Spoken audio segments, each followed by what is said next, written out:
በስመ አብ ወወልድ ወመንፈስ ቅዱስ አሐዱ አምላክ አሜን። ሰላም ገብርኤል መልአክ በላይ ማርያም ዘይረፈ ከመዘን ወዳተው አቆጥሩፈ እግዚአብሔር አበኒ ሲሳይልና መጽሐፈ ወአፉ የሙሴ ለእምኮነ ጸያፈ ጰራቅሊጦስ አሮን ኢኮኖሚ አፍ ወደ መሬታችን የመጣውን የአዲስ ኪዳን የምስራች አምልቼና አስፍቼ ሳይሆን በጎልዳፋ አንደበቴ እንድናገር መንፈስ ቅዱስ ለእኔ አንደበት ለሁላችንም ደግሞ ሰሚ ጆሮና አስተዋይ ልቦና ይሁነን። ክቡር አባታችን መልአከ ኃይል ቆሞስ አባ አብርሃም የጉባኤያችን አባት፣ የተከበራችሁ አበው ካህናት፣ መምህራን፣ ሊቃውንተ ቤተክርስቲያን፣ ወንድሞቻችን ዲያቆናት፣ ለዚህ ጉባኤ መሳካት በፋቀና የምትሉ ወጣቶችና ወንድሞች እግዚአብሔር ልጆች፣ እዚህ የተገኛችሁ መንፈሳውያን ክርስቲያኖች፣ ኦርቶዶክሳውያን አባቶች፣ እናቶች፣ ወንድሞች፣ እህቶች፣ የንጽህና ምሳሌ ሕፃናት እስከ ሞት ድረስ በወደደን በመድኃኒተ ዓለም በኢየሱስ ክርስቶስ ፍጹም ሰላም እንደምን አመሻችሁ፣ እንደምን ዋላችሁ፣ እንደምን ቆያችሁ። ይመስገን ይመስገን ይመስገን እንድንለው አንደበታችንን ያከናወነ ስለ ክፉ ምኞት በዓለም ካለው ጥፋት አስመልጦ ከመለኮቱ ጋር ተካፋዮች እንድንሆን ፍቅርና የዋህነት በጎነትና ትሕትና በሚሰበክበት መምረት አደባባይ እንድንገኝ የፈቀደ እግሮቻችንን ከኃጢአት ሰንሰለት የፈታ የአባቶቻችን አምላክ ልዑል እግዚአብሔር ስሙ የተመሰገነ ይሁን። ንጽሕተ ንጹሐን ቅድስተ ቅዱሳን ሰዓሊተ ምሕረት አቁራሪተ መዓት እናታችን ድንግል ማርያም ስሟ የተመሰገነ ይሁን። መላእክት ቅዱሳን ጻድቃን ሰማዕታት ሁሉ እንደየክብራቸውና እንደየሞገሳቸው ክብርና ምስጋና ይድረሳቸው። መጥምቀ መለኮት ዮሐንስ ጉባኤ ቃለ ዓዋዲ በስሙ ስለተሰየምንለት ገና ግቢውን አይደለም አስፋልቱን ይሞላል እናምናለን። መጥምቀ መለኮት ዮሐንስ ሙሉ ያደርገናል። ስሙ የተመሰገነ ይሁን። እኛ በቦሌ መድኃኔዓለም ካቴድራል የምንገኝ የመጥምቀ መለኮት ቅዱስ ዮሐንስ የቃል ኪዳን ልጆች ነን። ደስ ይበላችሁ። በስሙ ቃለ ዓዋዲ ብለን በእውነተኛዋ ቤተ ክርስቲያን የራሳችንን ቃል ዓዋዲ፣ የራሳችንን ዮሐንስ ቃለ ዓዋዲ፣ የራሳችንን አዋጅ ነጋሪ ቃለ ዓዋዲ አክብረናልና አክብረናል። ሞልቶናል። አደባባዩ ሞልቶናል። አሁን ወንበሮች ሞልተዋል። ትንሽ ወንበሮቹ ጋር የተወሰኑ ክፍተቶች አሉ። ያም ተነጣጥለው መቀመጥ የሚፈልጉ አንዳንድ ሰዎች አሉ። ያው ሰልፍ ሴንተር የሆኑ ሰዎች አሉ። ግለሰባዊ ሰዎች ወይም ደግሞ ችግር ያለባቸው የራሳቸው ችግር ከሰው ጋር የማይቀላቅል አንዳንድ ነገሮች ይኖራል። ወይም ደግሞ የጉባኤው አካል መሆን እንዳይችሉ ደዌ ህመም ይከለክላቸዋል። እግዚአብሔር ይማራቸው። ይመጣሉ፣ ሲድኑ ይመጣሉ፣ ሲፈወሱ ጠጋ ይላሉ። ከህብረተሰቡ ጋር ተቀላቅሎ አብሮ መቀመጥ፣ በፍቅር ማዕድ ውስጥ መቀመጥ የሰማይ ህብረት አባል መሆኑን ሲያውቁ ይመጣሉ። ከዚህ በኋላ የተነጣጠላችሁ ሰዎች በእግዚአብሔር ስም ነው አንላችሁም። ግቢ ስለገባችሁ ግን እግዚአብሔር ይመስገን። ወደ ውስጥ ደግሞ ቀስ ብላችሁ ትገባላችሁ። ከዛ ቀስ እያላችሁ ደግሞ ወደ ሥጋው ደግሞ ታልፋላችሁ። ከዚያ ትበቃላችሁ። ለዛ ክብር ያምጣን ማርያም። እንግዲህ ይሄ ጉባኤ በዚህ ሁኔታ አምሮበታል እና ጉባኤው ሙሉ የመሆኑ የማማሩ አንደኛው ምልክት ሕፃናት ሲቦርቁ መታየታቸው። ምክንያቱም እንዲህ የሚታየው በሰርክ ጉባኤ ላይ ከስንት አንዴ ነው። አሁን ይህ ጉባኤ ሳምንታዊ ንግስ ሆኗል ማለት ነው። ምን ሆኗል? ንገሩ። ምን ሆኗል? በቃ ሕፃናት በቅዳሴ ጊዜ በመጨረሻው የቤተክርስቲያን መስዋዕት ጊዜ ነው ሲጫጩ የሚሰማው። ሊቆርቡ ሥጋው ደግሞ ሊቀበሉ ሲመጡ አሁን የጉባኤ ማደግ ምልክት የሕፃናት ጫጫታ መሰማት ነው። ሕፃናት መላእክት ናቸው። ሲቦርቁ ደስ ይላል። በቃ አሁን ዕጣኑን እያሸተቱ በእግዚአብሔር ቤት በመቅደሱ በወላጆቻቸው ዙሪያ እየተጫወቱ ነው። ይሄ ለነሱ ትዝታም በረከትም እድገትም ፈውስም ነው። ክብርና ምስጋና አምላካችን ይሁን። ዛሬ እንደዚህ ስራችሁ ነገር አምጥታችሁ ጥቅጥቅ አድርጋችሁ ደግሞ ማስተማሩ ነው እንዳያልፍ አምጧቸው ይምጡ። የማን ልጆች ናቸው? ወደ እኔ ይመጡ ዘንድ ሕፃናትን። የጉባኤ ውበት ከልሂቅ እስከ ደቂቅ ነው። ከሕፃኑ ቂርቆስ እስከ አቡነ አረጋዊ እስከ አቡነ ተክለ ሃይማኖት እስከ ታላላቆቹ አባቶቻችን ድረስ ለእግዚአብሔር መሰበር ለእግዚአብሔር መገዛት ግድ ይላል። ስለዚህ የማኅፀን ጽንስ የዘለለባት ቤተክርስቲያን ውስጥ ነው ያለነው አይደለም እንዴ? የማኅፀን ጽንስ በደስታ የድንግል ማርያምን ድምፅ ሰምቶ የዘለለባት ቤተክርስቲያን ይችና አይነ ከርም የኛ ቤተክርስቲያን የኤልሳቤጥና የድንግል ማርያም መገኛ የመድኃኔዓለም የኢየሱስ ክርስቶስ መንበሩ ላይ መገለጫ የኛ መቅደስ ይችላል። ክብርና ምስጋና ለአምላካችን ይሁን። ስለዚህ ከማህፀን ጀምሮ እግዚአብሔርን ያመለከው ሕፃን እኩዮቹ ሕፃናትን ያውም ተወልደው የመጡ ታላላቆቹ እሱ ገና በ6 ወር ጽንስ ሆኖ ነው። ይህን ዓለም ሳያይ ነው ድንግል ማርያምን ድምጿን የሰማውና ተወልደው በቁርባን ያሉ ሕፃናት ሥጋውን እየተቀበሉ ቢቦርቁ መቅደሱን ይሞላሉ እና እግዚአብሔር መቅደሱን በመላእክት ይሞላልን፣ ጉባኤያችንን ይሞላልን። ከኔ ጋር የምንቆየው ጥቂት ደቂቃ፣ በጣም ትንሽ ደቂቃ መምህራችን መምህር ዘሪሁን በልዩ ሁኔታ ያስተማሩት እውነት ለመናገርና በረከት ስለሆነ እግዚአብሔር ፈቅዶ ለጥቂት ጊዜ ያክል ለትንሽ ደቂቃዎች ያክል አብረን እንድንማማር ነውና ነገም ትልቅ መምህር ያዘናል። በጣም ትልቅ መምህር እንደዚሁ ጉባኤ ፍልሰታ እስከ 16 ይቀጥላል። ከዚያ የረቡዕ ጉባኤያችንን በእግዚአብሔር ስም አደራምላችሁ ሁላችሁም በየፌስቡካችሁ ላይ ሮብ ሲደርስ የቀጠሮ ሰዓት አሉት። ነገ እንገናኝ።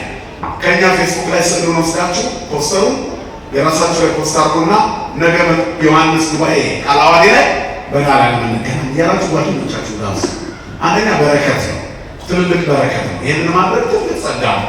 ዛሬ ናትናኤል የተባለ የዋህ የጌታ ደቀ መዝሙር ፊልጶስን የጠራው ሄደ። ስለጠራው ተባረከ። ሰማይ ተከፍቶ ታያለህ ተባለ። እሱን የጠራው ፊልጶስ ደግሞ እኔና አብ አንድ ነን የሚለው ትልቅ የሥጋዊ ምስጢር ተገለጠለት። አያችሁ፣ ይህንን የተናገረ ፊልጶስ ዛሬ የእግዚአብሔር አብ እጆቿን ወደ እግዚአብሔር ትዘረጋለች። በጦርነትም ውስጥ በረሃብም ውስጥ ሆና በበሽታም ውስጥ ሆና በፍትህ ማጣት ውስጥ ሆና እግዚአብሔርን ማምለክ ያላቋረጠችው ኢትዮጵያ የሰበከው ፊልጶስ ነው። ክብርና ምስጋና ለአምላካችን ነው። እኛ ደግሞ የፊልጶስ ልጆች ነን በጃንደረባው በኩል አይደለም እንዴ? ስለዚህ የፊልጶስ ልጆች ከሆንን ደግሞ አባታችን ፊልጶስ ክርስቶስን አግኝተነዋል በከብናሁ ለማሰይ አስብሎ እንደተጣራው እኛም መጣራት ከአባታችን እንማር። በጋዛ ምድረ በዳ ያ ታላቅ ሐዋርያ በመንፈስ ቅዱስ ተቃኝቶ ኢትዮጵያዊ ጃንደረባ ባርኮስን የምታደርገውን ክርስቶስ አለ ብሎ ሐዲስ ኪዳን ሰብኮ ለገላው ፊልጶስ። ይሄ ፊልጶስ ናትናኤልን ጠርቶት ናትናኤል እንቅብ የጸውር ፊልጶስ ሬቱ ከበታይ ተጠበለስ በክርስቶስ እንዲህ የተባለለት ናትናኤል በፊልጶስ ተጣጣው እና ስትጠሩ የልባችሁ ይነገራችኋል። የልባችሁ ሲነገራችሁ ደግሞ ሙሉ ትሆናላችሁ። ሰው ኃጢአት እንኳን ከተነገረው ጥሩ ነው።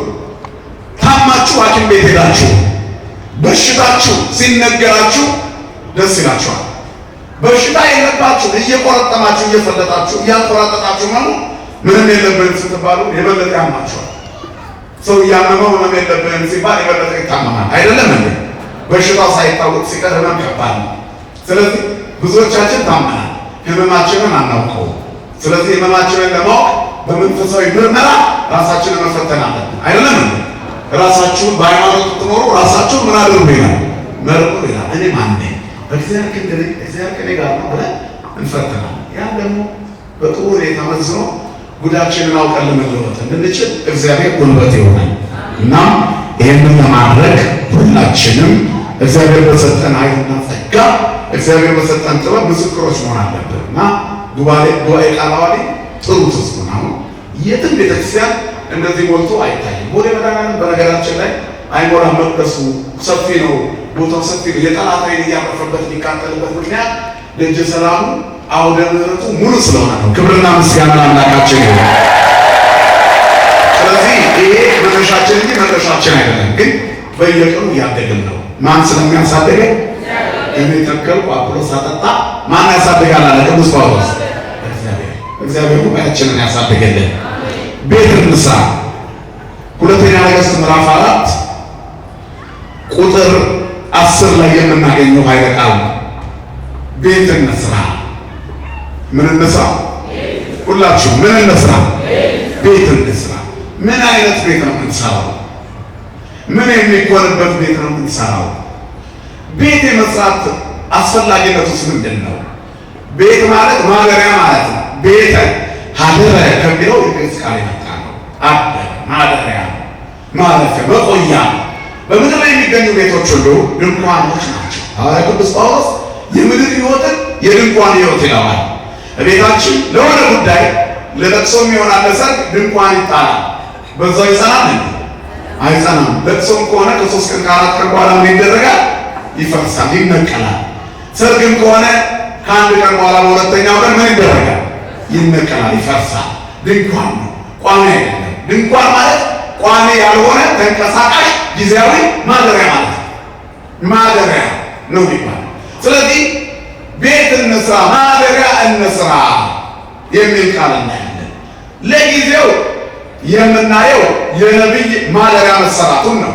ኋላ ግን የሚታየው ለዘላለማዊ ቤታችን ምክንያት የሚሆን ቤት በምድር መስራት እንደሚገባ ነው። ዓለም እንኳን ትፈርሳለች። አሁን ግን እኛ እንስራ ብለን የምናስበው ቤት የማይፈርስ ቤት ነው።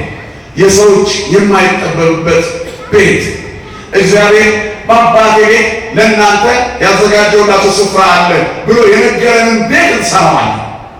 ቤት ለመስራት እንጨትን ለቅማለን፣ እንሰበስባለን፣ ሲሚንቶ እናቦካለን፣ ጡብ እንደረድራለን። እንደዚህ አድርገን ቤት እንሰራለን። መንፈሳዊ ቤት ደግሞ ለመስራት ልክ እንደዚሁ የምንሰበስባቸው በረከቶች አሉ። እነሱን ሰብስበን ቤት እንሰራለን። ለእግዚአብሔር ቤት፣ ለእግዚአብሔር ልጅነት መግለጫ ቤት እንስራ። ክርስቲያኖች ቤት ሰርተው መሰራት አለባቸው። እናም ስለ ቤት መስራት ጥቂት 15 እና 20 ደቂቃ እንደ እግዚአብሔር ፈቃድ እንነግራለን። እግዚአብሔር ከኛ ጋር ይሁን። አንድ ታሪክ እናያለን። እዚህ ላይ ኤልሳ የሚባል እግዚአብሔር ነብይ ነው። ከማሳ ነው የተጠራው። እግዚአብሔር ለክብሩ የተጠቀመባቸው ሰዎች ብዙዎቹ ከዝቅተኛ የኑሮ ደረጃ የተነሱ ናቸው። እግዚአብሔር ከቤተ መንግስት ጠራ ተብሎ መጽሐፍ ላይ አልተጻፈ። አገልጋዮችን ተመልከቱ። ከትልቅ ኑሮ ነው ከአነስተኛ ኑሮ ነው የተጠሩት። ብዙ ጊዜ እግዚአብሔር ለክብሩ ሲጠቀም ብዙ ጊዜ የወደቁትን በማንሳት ይገልጣል። ጴጥሮስን እነ ጴጥሮስ ዮሐንስ ያዕቆብ እንድርያስን የጠራቸው ከአሳ አጥማጅነት ነው የጠራቸው። ማቴዎስን ከቀራጭነት ወንበር ላይ ነው የጠራው። እግዚአብሔር የጠራቸው ሰዎች ብዙዎቹ ከዝቅተኛ ኑሮ የተነሱ ናቸው። ስለ እመቤታችን እንኳን ቢነገር አባ ያዕቆብ ዘስሩግ ንስቲት ወለቶ ለነዳያን ጾረተከ ገሊላዊት አቀፈተከ አንዲት የዳነች ብላቴና ተሸከመችን። ገሊላዊት ትንሽ ብላቴና የ15 ዓመት ብላቴና አቀፈች ይላል። የዳነች የመልክ ነገር ይስ የዳነች ጸሎታችን ላይ እንኳን እንዴት ቀዳሜ ታደረ እንላለን። እግዚአብሔር ሰው አይንቅም። እግዚአብሔር ሰራተኛ ነው። እግዚአብሔር እንደሚሰራ የሚታወቀው ትንንሾችን በማሳደግ ነው። ሰው በተሰራ ነገር ላይ ነው እንደ ልቡ መሆን የሚፈልገው። እኛ ራሳችን አገልጋዮች ጉባኤ ስንጠራ ሰውን በደንብ ቀስቅሳችሁታል የምንል አገልጋዮች አሉ። ብዙ ሰው መጥቷል፣ ካልመጣ የሰበክን አይመስለንም። እግዚአብሔር በብዛት አይደለም የሚያምነው በጥራት። ስለዚህ በጥራት ደግሞ በመስራት እግዚአብሔርን የሚያክል የለም። ምክንያቱም እግዚአብሔር ሲሰራ ትክክል ነው። እግዚአብሔር ሰራተኛ። እግዚአብሔር ሲሰራ እውነት ነው። እግዚአብሔር ሰራተኛ። እግዚአብሔር ሲሰራ አሳድጎ ለውጦ ነው። እግዚአብሔር ሰራተኛ ነው። ስራ ማለት ለውጥ ማምጣት ማለት ነው። እኛም በሕይወታችን በለውጥ እንድናድግ ይፈልጋል። ስለዚህ ትንንሾችን ማሳደግ የሚችል ነው እግዚአብሔር።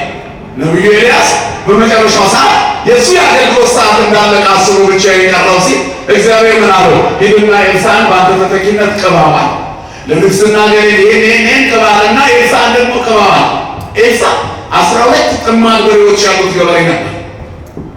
በ12 ጥማድ በሬ አንዱን እሱ ይዞ ሌሎችን ሰው ቀጥሮ እያረሰ እያለ ኤልሳዕ መጎናጸፊያውን ጣል አድርጎበት አለፈ። ቅዱሳን መጎናጸፊያቸውን ይጣሉብንኛ ላይ የቅዱሳን በረከት ሲያልፉ ብትቀየራል። ደብረ ሊባኖስ ሄደው እግዚአብሔርን ለማግኘት ከእግዚአብሔር ጋር ለመሆን ሕይወታቸውን ሳይወስኑ ድንገት ለቀብር ሄደው የቅዱሳን መጎናጸፊያ ነካ፣ የጻድቁ መጎናጸፊያ ነክቷቸው የሚመለሱ ሰዎች አሉ። በዚያው የሚቀሩ በርካታ ሰው በዓለም ውስጥ በምናምን ዲኖ ሲኖሩ ቆይተው እግዚአብሔር ነክቶ የሚቀይራቸው ሰዎች አሉ። ቅዱስ ጳውሎስን የቤተ ክርስቲያን አሳዳጅ ነበር። ነገር ግን ትልቁ ሐዋርያ 14 መልእክታት የጻፈ ታላቅ ሐዋርያ ሆነ። ማንን ስላገኘ? ንገሩ፣ ማንን ስላገኘ? እግዚአብሔር ይለውጣል። ክብርና ምስጋና ለስሙ ይሁን። ማለት የሚችል አምላክ ነው እግዚአብሔር። ስለዚህ የሚለውጥ እግዚአብሔር ኤልሳዕን በኤልያስ በኩል ጠራ። ኤልያስ መጎናጸፊያውን ጣለበት፣ ኤልሳዕን አገኘ። ኤልሳዕን እባክህ አንዴ ሰዎች ልሰናበት ፍቀድልኝ አለ። ሂድ እንደወደድክ አድርግ ፍጠን አለ። በሬዎቹን አረረና ጋብዞ ተሰናብቷቸው ሁሉንም አሳልፎ ጥሎት ሁሉን ትቶ መከተል ክርስትና ሐዋርያ መድኃኒዓለም ኢየሱስ ክርስቶስን ስለ ፍርድ ሲናገር እኛ እኮ ሁሉን ትተን ተከተልን ምንድን ነው መጨረሻችን ብለውታል። በ12ቱ ነገደ እስራኤል ላይ በምጽአት ቀን ትፈርዳላችኋል። በመጨረሻ ምን ታደርጋላችሁ? ምን ታደርጋላችሁ? ፍርድ የማን ነው? ለወደስ ቅዱሳን ይፈርዳሉ አይፈርዱም? ሰው ቅዱሳን ያማልዳሉ አያማልዱም ብሎ ይጠይቃል። ይፈርዳሉ ከማማለድ አልፎ በ12ቱ የክብር ወንበር ላይ ተቀምጣችሁ ትፈርዳላችሁ። ጌታ ነው ያለው ያለ ነው። ትፈርዳላችሁ ማማለድ አይደለም፣ ትፈርዳላችሁ። በ12ቱ ነገደ እስራኤል ላይ አያችሁ፣ በ12ቱ ነገደ በክብር ዙፋን ተቀምጣችሁ እግዚአብሔር ለለፋ ለደከመ አክሊል ይሰጣል። ለእያንዳንዱ እሰጠው ዘንድ ዋጋዬ ከእኔ ጋር እነሆ እኔ በቶሎ እመጣለሁ፣ ለእያንዳንዱ እንደ ሥራው ከፍለው ዘንድ ዋጋዬ ከእኔ ጋር አለ። ዋጋ ከፋይ እግዚአብሔር ነው። ስለዚህ ለቅዱሳን የመፍረድ ስልጣን ሰጥቷቸዋል። አንዳንድ ሰዎች እንዴት ነው ከሞቱ በኋላ ያማልዳሉ እንዲህ ብሎ ምንም አይነት ካልኩሌሽን አያስፈልግም። በሃይማኖት የሚኖር ሰው ዘንድ ሞት ሰው የክርስቶስን ስም ይዞ አይሞትም። ስለዚህ አከ ይስማሙት ወይ ደንግጥ ወቀናያት ይሰጠቃ ወከይዲ ይትከየል ወከይዚ ይትከየል ስምን ሰምቶ ሞት ይደንግጥ ሞት ያስደነግጣል። የክርስቶስ ስሙን ተሸክመዋል እኮ እነርሱ ቅዱሳን አባቶቻችን እና አቡነ ተክለ ሃይማኖት እነ ገብረ መንፈስ ቅዱስ እነ ክርስቶስ ሰምራ እነ ቅድስት አርሴማ የክርስቶስን ስም ተሸክመዋል። ስለዚህ ሞትን ሰንጥቀው ያልፉታል እንጂ አይሞቱትም። ሞት ጥላው ነው እነሱን የሚያገኛቸው ሕግ ስለሆነ እንጂ እነሱ ሕያዋን ናቸው። ሂዱ ደብረ ሊባኖስ ጸበሉ ያለ አጥማቂ ጉበት በሽተኛውን ሲፈውሰው፣ እውሩን ዓይኑን ሲያበራው፣ አጋንንቱን ሲያስለቅቅ፣ እየጮኸ ሲለቅ አስለፍላፊውን ሳንሰማ ለፍላፊው ለፍልፎ ሲለቅ እናያለን። ተክለ ሃይማኖት አንዱ ማለት ነው። ተመልከቱ። ስለዚህ ይፈርዳሉ፣ ገና ይፈርዳሉ።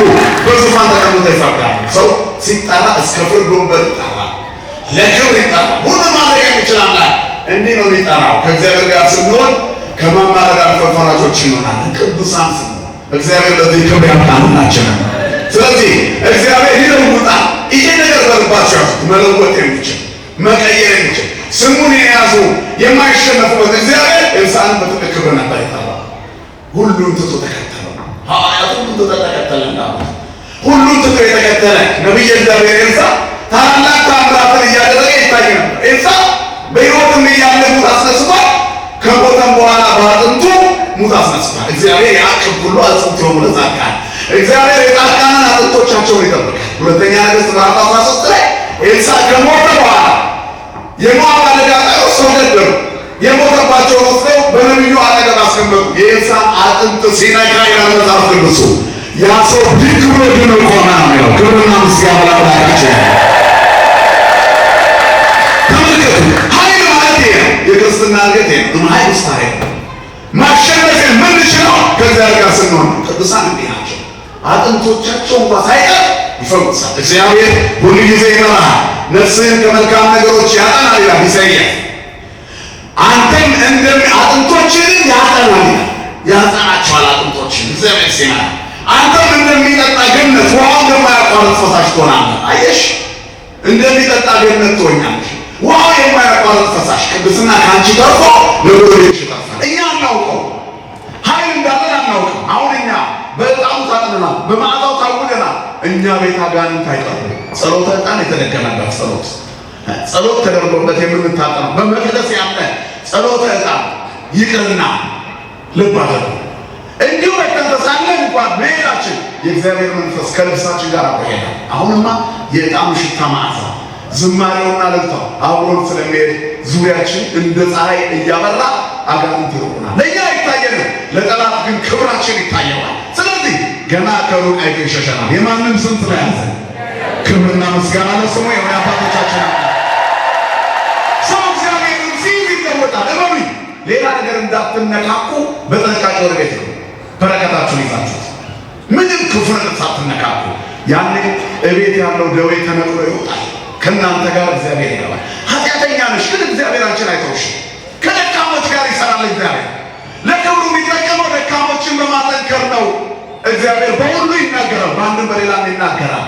እግዚአብሔር ለኢትዮጵያ በጦርነት ተናገራት፣ በደዌ በወረርሽኝ በብዙ ነገር ነግሯታል እኮ አሁንም ይነግራታል። መስማት የሚችል ሰው ያስተውል ዘንድ ግድ ይላል። እግዚአብሔር ግን በአንድም በሌላ ምን ያደርጋል? ንገሩኝ። ይናገራል። እግዚአብሔር ይናገራል ለሁላችን። ተነሳ ነው ኤልሳ ተከትሎት ሄደ። እውር እያበራ ለምጻም እያነጻ ነው። ከሞተም በኋላ ፈውሷል። አሁን እዚህ ላይ የምንመለከተው ይህ ሁለተኛ ነገሥት ምዕራፍ 4 ላይ ከቁጥር 8 ጀምሮ አንድ ቀን ኤልሳ ሱነም በምትባል ከተማ መካከል አለፈ ይላል። በዚያ ከተማ ማንም ዞር ብሎ አይቶት አያውቅም። አንዲት ሴት ግን አየችው። እግዚአብሔር አንድ ሰው ይበቃዋል። አንድ ሰው ያን አንድ ሰው ለመሆን ጣሪ አንድ ሰው ለመሆን ጣሪ ያለ ያበዛሃል። እግዚአብሔር በቲፎዞ ነው። አንድ ሰው ብቻ ሁሉ አንድ ሰው አንዲት ሴት እሷ ብቻ ነበረች እንግዳ ተቀባይ። በሱነም አለፈ። እግሩ ላይ ወድቃ የእግዚአብሔር ሰው እንደሆን ካውቃለሁ እቤቴ ግባ።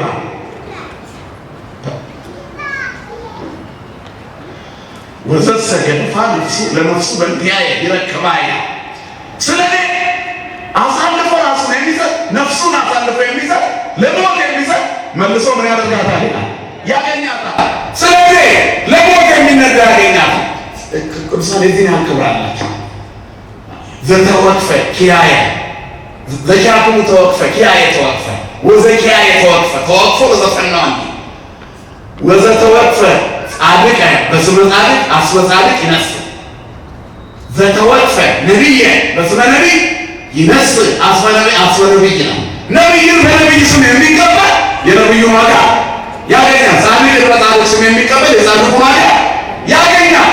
ይህች ሴት የነቢይን በረከት ስታገኝ እናያለን። የተክለ ሃይማኖትን ጽዋ ተሸክመን ሰንብቶ ድፎ ዳቦና ጠላ ብቻ አድርገው የሚያስቡ ሰዎች ነው አይደለም። እምነቱን አብረን ተሸክመነዋል። ጸበሉን አብረን ተሸክመነዋል። ምርጫውን አብረን ተሸክመነዋል። በእሳቸው የደረሰውን መናቅ አብረን ተሸክመነዋል። ተሰብስበን የምንበላው ዝም ብለን ጌቱ ጌዘር ለማድረግ አይደለም፣ ለአንድነት ለመስራት አይደለም። በጻድቅ በረከት ስም ነው የምንሰበሰበው። አብረን መቆማችን አሁን ስናይ ወናሁ አዳም ሰው በሄዱ አሁን ወንድሞች በመንፈሳዊ ተግባር አብረው ሲቀመጡ ጥሩ ነው። በእምነት ቢሆኑ መልካም ነው። ለበጎ ነገር መታለ እንጂ እንደ ሰናዖር ሜዳ ወንድሞች ለክፋት አይደለም። የሰናዖር ሜዳ ወንድሞች በባቢሎን ሜዳ ተሰብስበው የጡብ ሰሩ። አሁን መንፈስ ቅዱስን እንወዳለን ብለው ሥላሴም እንዲህ ያሉ ንዑ ንረግ ወንቃው ነገሩ ለከለዳውያን የከለዳውያን ስራሚያ እግዚአብሔር ክፉ ምግባራቸውን አይቷልና ባቢሎንን አፈረሳት። ቋንቋዎች የተደበላለቀባት ቦታ የሰናዖር ሜዳ ባቢሎን ተባለች። እግዚአብሔር ከዚህ ይሰውረን ሁላችንን። መጽሐፍ ስለ ባቢሎን ብዙ ሸክም ተናግሯል። ተናግሮ ፈወስና ለባቢሎን የተፈወሰት ይላል። ባቢሎንን ፈወስናት ግን አልተፈወሰችም። ምንድን ነው? ቋንቋ የተደበላለቀባት፣ ዘረኝነት የነገሰባት፣ ክፋትና ጣዖት የታየባት፣ ስጋ የሚሸት ትውልድ የበዛባት እግዚአብሔር ከባቢሎን ይሰውረንኛል። ሁሉ ከባቢሎን የሚል ይሄን ነው። ባቢሎን የዘረኝነት አደባባይ፣ ባቢሎን የምቀኝነት አደባባይ፣ ባቢሎን ያልታዘዝባይነት አደባባይ፣ ባቢሎን የምቀኝነት አደባባይ፣ የትዕቢትና የክፋት አደባባይ። ባቢሎን ክፉ ነው። ባቢሎን ትዕቢት ነው። ትዕቢተኛ ስትሆን በቤተ መቅደሱ ዙሪያ እንደ አዋቂ ትዞራለህ፣ ሳታገኝ ትመለሳለህ። ምንም ሳትይዝ 20 ዓመት አስቀድሰው የማይቆሙ ሰዎች አሉ። ድረኒት ሰዎች ሕይወታቸው ባቢሎን የሆነባቸው ሰዎች እንደነሱ አስተያየት ሰጪ የለም። እነሱ ናቸው የዛሬው ቅዳሴ በዚህ ገብቶ በዚህ ወጥቶ የቀደሰው እንዲህ ቅዳሴው ውስጥ ከማድረግ ይደርሳሉ። ጆሮአቸው ከመጠሩ የተነሳ ግን እነሱ ከማዕዱ የሉበት። ያቀመሱትን ምግብ ይጣፍጣል አይጣፍጥም በማለት በኮሜንት ደከማቸው። ሕይወታቸው በሙሉ ኮሜንት። ከዚህ ሰውረን መድኃኒዓለም ባቢሎን ይሄ ነው። እላ አጠገብ ያስረባል። ባቢሎን ከጸበል አጠገብ በሽተኛ ያደርጋል። የለመለመ መስክ ላይ የምንግጠው ያጣን በጎች ያደርገናል። ከባቢሎን ያውጣል መድኃኒዓለም። ከባቢሎን አድመኝነት፣ ከባቢሎን ዘረኝነት፣ ከባቢሎን ጣዖት፣ ከባቢሎን ትዕቢት፣ ከባቢሎን ሐሜት፣ ከባቢሎን ምቀኝነት መድኃኒዓለም ያውጣል ሁላችንን። ካወጡ ሰሞን አይቻልም። ስለዚህ ከዚያ መውጣት ያስፈልጋል። አሁን የሱነም ከተማ ኤልሳዕን አላየውም። ኤልሳዕ ለአንድ ሰው ብቻ ታየ፣ ለሱነማዊት ሴት። መጽሐፍ ቅዱስ ሱነማዊት ሴት ይላል። ሌሎቹን አልጠራቸው፣ እሷን ብቻ ጠራ።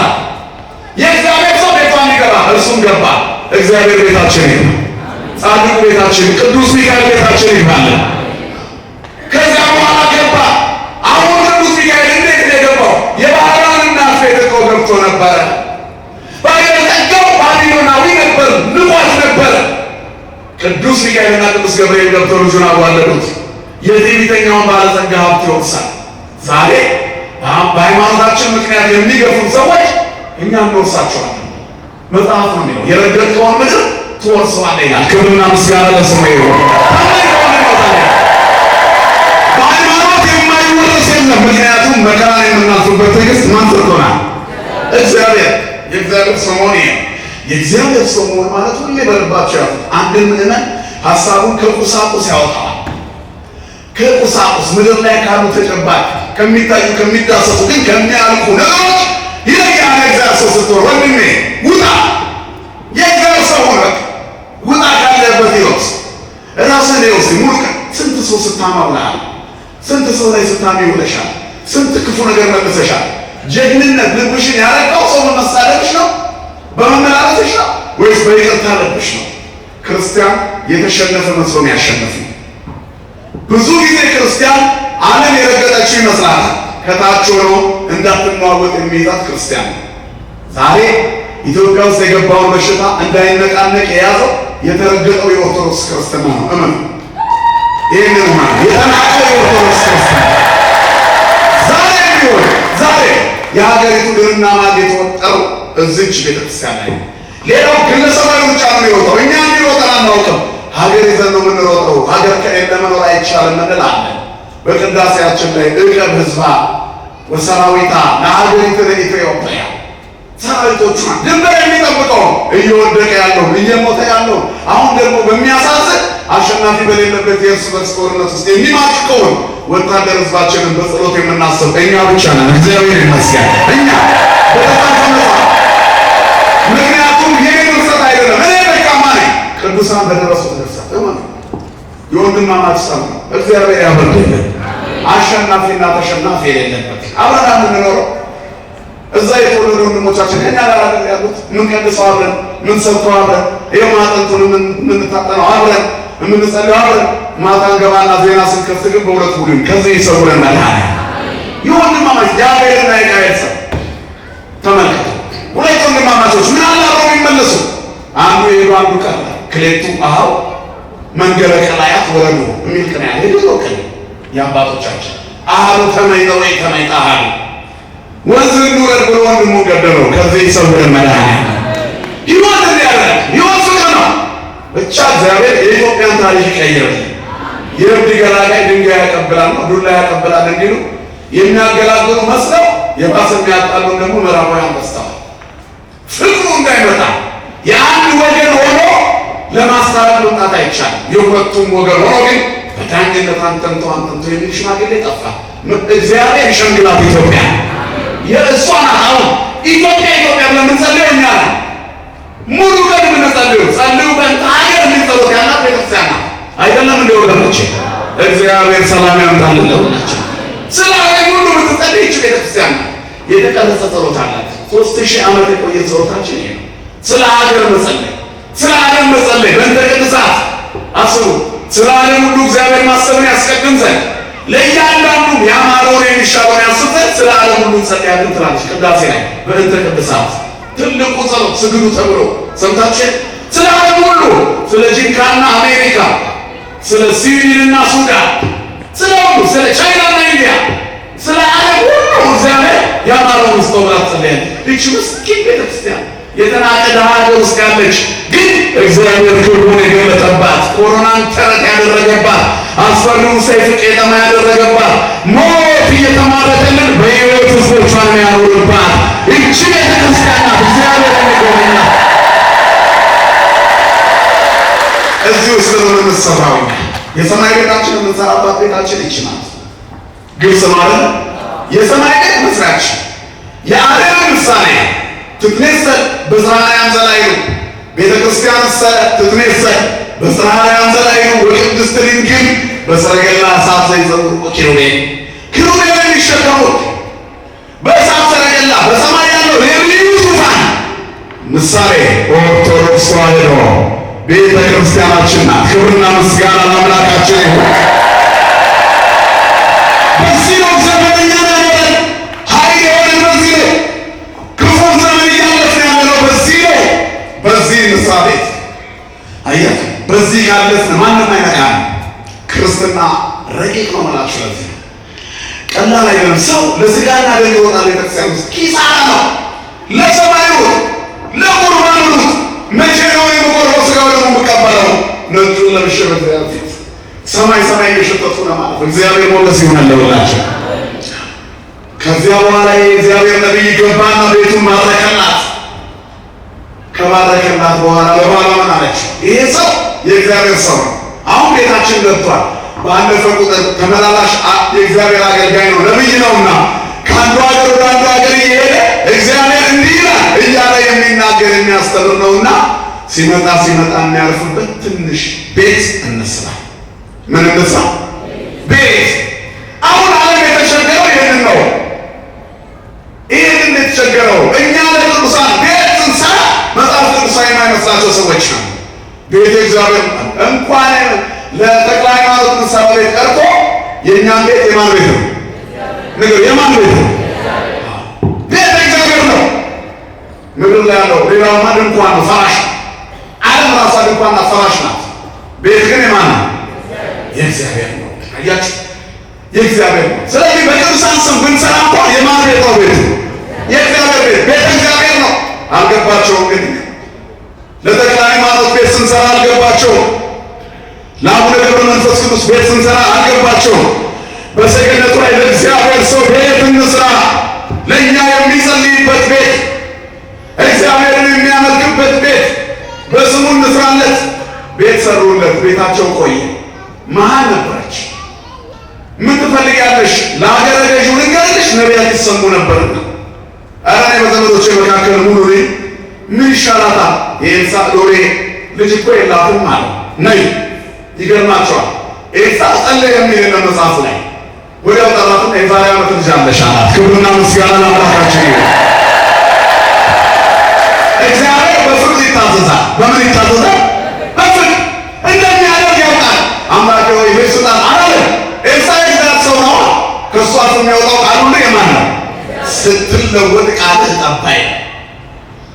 በስጋና ደም ማውራት ካቆምን የምናወራው ሁሉ መሬት ጠባይ ነው። ትሞታለህ ያልነው ይሞታል፣ ትቆማለህ ያልነው ይቆማል። እርግጥ እዛ ስንደርስ እንሰወራለን። እግዚአብሔር ለዚህ ክብር ያብቃንላችን። አያችሁ፣ አይናገሩም ቅዱሳን፣ ሲናገሩ ይሆናል። ማን ስለሚናገር በአፋቸው። ይቺ ሴት ቤት ስለሰራች ልጅ አገኘች። ልጁ አደገ። አንድ ቀን ራሴን አለ። በዚህ ዓለም ላይ ሲኖር ያገኛችሁ ነገር እንግዲህ ይገጥመዋል፣ ግን በእግዚአብሔር በማመን እናልፈዋለን። ልጅም ወልዳችሁ ልጅ ይታመምባችኋል፣ ግን በእግዚአብሔር ጥበብ ምን እናደርገዋለን? እናልፈዋለን። እግዚአብሔር ልጆቻችንን ይጠብቅልን። አሁን በጣም የሚገርመው ነገር ልጁ ራሴን አለ። ከአባቱ ጋር እርሻ ቦታ ሆኖ ወደ ቤቱ ሰዱት ተባለ። ቤት ሲወሰድ ልጁ ሞተ። ምንም አላለችም። ብድግ አድርጋ ወስዳ ኤልሳዕ የሚተኛበት አልጋ ላይ አስተኛችው ሕፃን። ከዚያ በኋላ ባሏ ጋር በሁለተኛ ላከች። ሰው ላከልኝ፣ የእግዚአብሔርን ሰው ላገኘ እሄዳለሁ። ዛሬ እኮ አትሄጂም ወይ ሰንበቴ አይደለም እንዴት ምን ገጠመሽ ብሏታል። ኧረ ደህና ነው። ሬሳ ቤቷ አስቀምጣ ምን አለች? ንገሩኝ እስኪ። እሷም አያችሁ በእምነት አድርጋለች። ምክንያቱም የእግዚአብሔር ነቢይ ልጅ ትወልጃለሽ ሲላት እግሩ ላይ ወጣ። ግድ የለም ባሪያን እንዳትዋሻት ብለዋለች። ተስፋ ቆርጣ ነበር። ለካ እግዚአብሔር የተቆረጠውን ይቀጥላል። ይህ ነገር አከተመ ስትይ እግዚአብሔር ከእንደገና ይጀምራል። እሷ የልጅ ጥያቄዋን አቁማለች። ፋይሉን ዘግታ ወደ መዝገብ ቤት መልሳለች። ስለዚህ ምን እንደቸገራት ራሳታው ከዚህ በኋላ አላገኝም ብላለች። ነይ ብላ የዛሬ ዓመት ልጅ ትታቀፊያለሽ ወንድ ልጅ ሲላት ባሪያን እንዳትዋሻት ብላ ሰገደች። ትዋሻለህ ማለት አይደለም።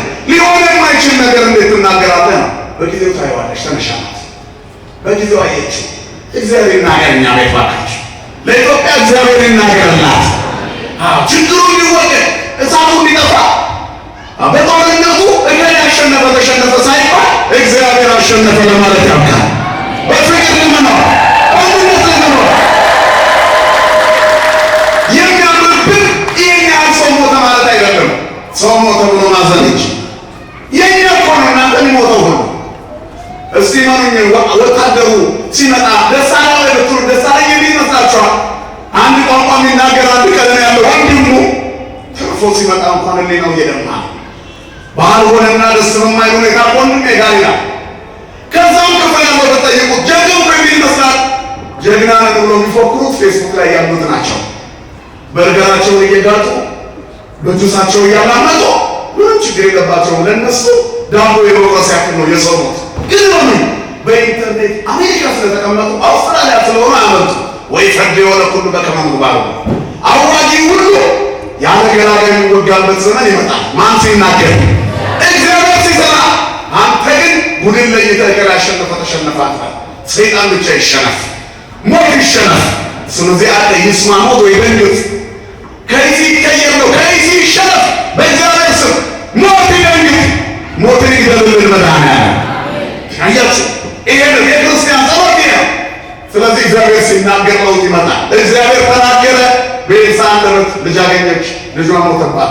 በእምነት ስላደገች አልጋው ላይ ጥላው ሮጣ ሄደች። ራሴን ጎላለች።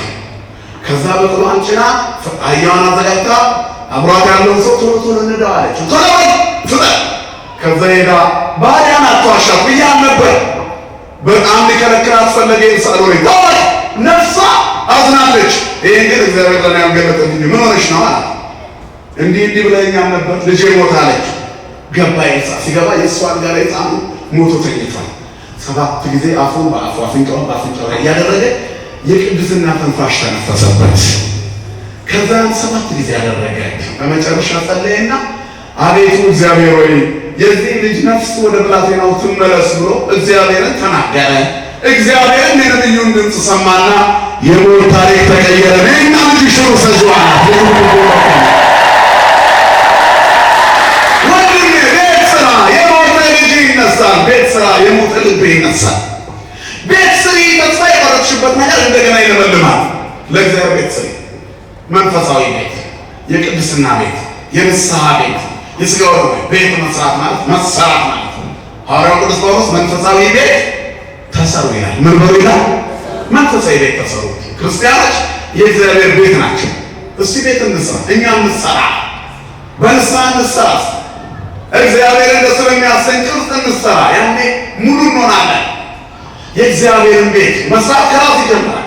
ክርስቲያን የእግዚአብሔር ቤት ነው፣ መቅደስ ነው። እናንተ የእግዚአብሔር መቅደሶች ናችሁ። አንቱም መቅደሱ ለእግዚአብሔር አይደል? መኑ ደመሮ ብርሃን ምስለ ጽልመት በሕይወት ምስለ ክርስቶስ። ማነው የእግዚአብሔርን ቤት ከጣዖት ቤት ጋር የሚያመሳስል? ጨለማ ከብርሃን ጋር እንዴት ይመሳሰላል? በሕይወት እስከ ክርስቶስ ጋር እንዴት ይመሳሰላል? የእግዚአብሔርን ቤት ማንም ሰው ቢያፈርስ እግዚአብሔር እሱን ያፈርሰዋል። የእግዚአብሔር ቤተ መቅደስ ቅዱስ ነውና ያውም እናንተ ናችሁ አለ። ክብርና ምስጋና ለስሙ ይሁን። እናንተ የእግዚአብሔር መቅደስ ናችሁ፣ ቅዱሳን ናችሁ። ግልጽ ነው አለ መናገሩ። እንደ ፀሐይ ግልጥ ያድርግላችሁ ማለት ነው። ቤት ነው፣ የእግዚአብሔር ቤት ነው። ክርስቲያን ቤት እንስራ ያሏቸው ነው። እስኪ እንስራ። የጉባኤያችን ውጤት ሳምንት የመመላለሳችን አብረን ጧፍ የማብራታችን በእልልታና በዝማሬ የመድመቃችን ውጤት ፍሬ ይዘን ወደ ቤት የምንሄድበት ነው። የተጣላን እንታረቅና ቤት እንስራ። ለሰማይ ቤት እኛ እንዘጋጅ። በምድር ስንሰራ የሰማይ ይሰራልና። እስኪ የወደቀውን በማንሳት ቤት እንስራ። ምቀኝነትን በማስወገድ ንስሐ በመግባት ሥጋው ደግሞ በመቀበል ቤት እንስራ። የዚህ ጉባኤ ውጤት የቆራቢውን ቁጥር ይጨምራል። የጌታ ሥጋና ደም የሕይወት እንጀራዬ ነው። ሰው ሸክላ ነው በየቦታው እየተሰበረ ነው። እስቲ ተቀብዬ ልዳን ብሎ ቤት ለመስራት ይዘጋጅ። አባቶችና እናቶች፣ ወንድሞች፣ እህቶች ሕፃናት ልጆቻችንን አሰልፈን የሕይወት እንጀራ ክርስቶስን ልናበላቸው በቅዳሴ ሰዓት እንሰለፋለን። ካህናቱም እስመ ኃያል አንተ እኩቶ ስቡ ወለከ ስብሐት ለዓለመ ዓለም ይላሉ። ለአንተ ምስጋናና ክብር ይገባል። አንተ ኃያልና ምስጉን ክቡር ስለሆንክ ይህንን ሥጋህን ሰጥተኸናል፣ ደምህን ሰጥተኸናል። ሥጋዬን ብሉ ደምህን ጠጡ ብለህ አክብረኸናል። ያከበርከን አንተ ክብር ይገባሃል ብሎ ያመሰግኑታል። ከዛ እኛም አሜን አሜን እያልን ልጆቻችን እንሰጣለን። ምነው እኛ አቋረጥ ነው? የምን ዕቅድ ይዘን አቋረጥ ነው? ሥጋው ደሙ እኮ ይቀድሳል እንጂ አያረክስም። ሰው ከታመመ ይታከማል። አይታከምም እንዴ? ይታከማል። አይ ባለፈው ታክም የነበረ ብሎ ለአሁኑ ህመሙ ዝም ይላል። ምስኪ የዛሬ ዓመት ጠዋት ኮኪኒን ያሙ ድጋሚ ዛሬ አምናውቻለሁ ብለህ ትተወዋለህ። የሥጋው ደሙ ደግሞ የነፍስ መድኃኒት ነው። ባለፈው የተጠቀምነው መድኃኒት የማይቋረጥ መድኃኒት፣ አንድ ጊዜ ስንቀበለው ሕይወት የሚሆን መድኃኒት። ስለዚህ ያምን አለ ያቋረጠ ቆራቢ ሆነ እኮ ነው። አሁን ወንድሜ ግባና ከሚስትህ ጋር ተነጋገር። ክርስቲያኖች ነን አይደል? የቱ ጋር ነው ክርስትናችን መለያው? የመንግስተ ሰማያት መግቢያው ቪዛው የት አለ? በባዶ ፓስፖርት ለምን እንንቀሳቀሳለን? መታወቂያ ብቻውን ምን ዋጋ አለው ካላሻገረ? የይለፍ ማይገር ካልተመታበት ምን ዋጋ አለው? ማንነታችን እኮ መታወቂያችን ላይ በግልጽ የለም። አስቡት፣ የዛሬ 10 ዓመት የተቀበልከው መታወቂያ ዛሬ አንተን ይገልጻል? ልገልጽ አይገልጽም። ፊት ተቀይሯል፣ እድሜ ይለውጣል፣ የአየር ጸባይ ይቀይራል። ስለዚህ ይሄንን ብሎ ተሰማ ማያምነኝ። ስለዚህ የዛሬ 20 ዓመት 30 ዓመት ህፃን ሆነ የቆረጥከው ቁርባን አሁን ዓለም መልክን ስለቀየረችው ርቃል። ናና ታደስ ያድሳል ጌታ ስጋና ደም። እኛንም እንታደሰው ያልታደሩ ሰዎች ቤተክርስቲያን እናድስ፣ ሃይማኖት እናድሳለን። ምን ሆነችና ሁሉ ጊዜ ማለዳ ማለዳ አዲስ ክርስቶስን ጉልላት ያደረገች መቅደስ ምን ይታደሳል? ታድሳለች እንጂ እኛም የምንታደስባት እግዚአብሔር ይመስገን። ሁሌም ሲጋር መቅደስ ነው ሰጣናል። ስለዚህ የመለወጥ ህይወት ነው ክርስትና፣ የመባረክ ህይወት ነው ክርስትና፣ ጽድቅን የመልበስ ህይወት ነው ክርስትና። ተለወጡ በህይወት ለመኖር ቤትን ስራ በንስሐ የታጠበ የጸዳ ቤት፣ የተወለወለ ቤት፣ አምላክ የሚያድርበት ቤት። ፊታችንን እንታጠባለን፣ ሰውነታችንን እንታጠባለን፣ ንጹህ ልብስ እንለብሳለን። ውስጣችን ንጹህ ነው። ወአኮ ንጽሐ ሥጋ በአቲቱ የሥጋ ንጽህና ብቻ አይደለም፣ መንፈሳችን ንጹህ ይሁን በንስሐ እስመ በአንጽሖ መንፈስ ርእይዎ ነቢያት ለእግዚአብሔር ወተናጸሩ ገጸ ወበገጽ። መንፈሳቸውን ንጹህ በማድረግ ነቢያት እግዚአብሔርን አይተውታል፣ ፊት ለፊት ተያይተዋል። መንፈስን ንጹህ በማድረግ ምንን ንጹህ በማድረግ በመሰራት እህቶቼ እንሰራ። አያችሁት? ህይወት አሰናካይ ነው። ዓለም ቶሎ ነው የምታስረጀው። ተለኛ ትወስዳለች። አምና የነበረው ወጣትነትሽ አሁን አለ የለም እኮ። የዛሬ 5 ዓመት እንዳንቺ መንገድ ላይ ልታይ የሚል የለም። ምንድን ነው በ5 ዓመት ውስጥ ባንዴ ደብቁኝ የሚል ነገር ምን መጣ? ዓለም እንዲህ ናት። እንደ ሸንኮራ መጣ ጭድ አድርጋ ተተፋሻለች። ያለ ጊዜ ታስረጅሻለች። እንደ ማፍሪካ ላምጣ ጎማ አድርጋ ጣፋጭ ወጣትነት እድሜሽን ትተፋዋለች።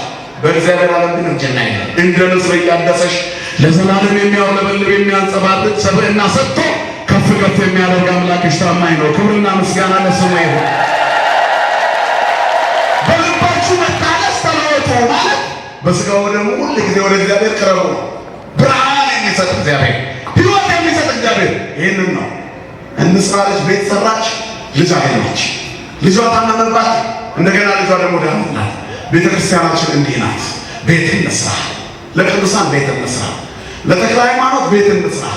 ለኤልሳ እሷ እንደሰራችሁ ይህ ይሰነንን በርዘየ ነገ የምናከብረው በዓል ጌታ ሆይ በዚህ መኖር ለእኛ መልካም ነው። ወንግበር ሰለስተ ማኅደረ አሐደ ለከ ወአሐደ ለሙሴ ወአሐደ ለኤልያስ ንግበር ማኅደረ ንግበር ዘየ ሊቅ ንግበር ዘየ ይቤሎ ጴጥሮስ ለኢየሱስ ሊቅ ንግበር ዘየ። ጴጥሮስን እንዲህ አለው ክርስቶስን እንዲህ አለው ጴጥሮስ ጌታ ሆይ በዚህ እንኑር፣ 3 ዳስ እንስራ። አንድ ለአንተ የመድኃኔዓለም ቤተ ክርስቲያን፣ አንድ ለሙሴ ሊቀ ነቢያት የነቢዩን መቅደስ፣ አንድ ለኤልያስ ለተሰወረው። 3ቱም ይለያያሉ። መድኃኔዓለም ፈጣሪ ዓለማት ነው፣ ክብር ይግባው። ነቢዩ ኤልያስ ደግሞ ሞትን ያላየ ነው። በምጽአት ጊዜ ሐዋርያ ቅዱስ ጳውሎስ እንዳለው ጌታ ድንገት ዛሬ እንደ አይን ቅጽበት ሞትን ቀምሰን እናውቃለን። መኑሰ ዘይሃይ ወይላ ያሉት የሚለው ቃል ይፈጸማል። የሚበሰብሰው የማይበሰብሰውን የሚለብስበት የሙሴ ታሪክ ደግሞ ታቦር ላይ ሙሴን ጠራው። ምክንያቱም ታቦር ተራራ ላይ ሙሴ የጠራበት ምክንያት በመቃብር ያሉ ሁሉ በትንሣኤ ድምፁን የሚሰሙበት ምልክት ነው። ሙሴ የሙታን ትንሣኤ ምልክት ሆነ። ኤልያስ ደግሞ ሞትን ሳይቀምሱ ክርስቶስ ሲመጣ እንዲህ እንዳለን ጌታ ይመጣል። ድንገት ሲመጣ እንደ አይነት ጥቅሻ የሚበሰብሰው የማይበሰብሰውን ይለብሰዋል። ለተሰሎንቄ ክርስቲያኖች ቅዱስ ጳውሎስ እንዳለው ሁላችንም እንነሳለን አናንቀላፋም፣ ነገር ግን ድንገት ጌታ ሲመጣ እንደ አይነት ጥቅሻ እንለወጣለን። ግልጽ ነው አይደለም? ነግራችሁ እግዚአብሔር እናደረገ ሙያውን እኔ ልነግራችሁ የፈለኩት የነገውን መምህር ትምህርት አልነቃበትም። ሊቅ ምን በዘየ ገና ተራራው ላይ ሲወጣ ገርና ባይተዋር ሆኖ በስጋዌ ዘመን በምድር ላይ ሲንከራተት ለከርታታው አዳም የመጣው እግዚአብሔር አንዳች እንደሌለው በጥያቄ እየተዋከበ ሲኖር አይተውታል። ለሚጠይቁት ጥያቄ መልስ ይመልሳል። እንዳዋከቡት ነበር። ሙት ሲያስነሳ ለምን አስነሳ? የታመመ ሲፈውስ በሰንበት ለምን ፈወሰ? ውክቢያ ነበረ። ክርስትና ፈተና ነው።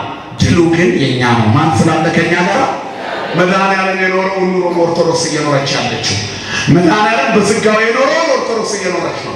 ቢላዋ የሚነሳው እሷ ላይ፣ ገጀራ የሚነሳው እሷ ላይ፣ መቅደሱ የሚፈርሰው የእሷ። ሌላው ቤት አንድ ከሆኑ አይታይማ። ትክክለኛውን ቤት ለማፍረስ ጦርነት ማለት የሰይጣን ተግባር፣ ግድያ ማለት የሰይጣን ተግባር ነው። ይህንን ለማድረግ ማን ይነሳል? የሚነሳው ሰው መቅደስ ያቃጥላል። ምክንያቱም ተግባሩ ሰይጣናዊ ስለሆነ። እግዚአብሔር ክፉውን ከሀገራችን ላይ ያንሳልን።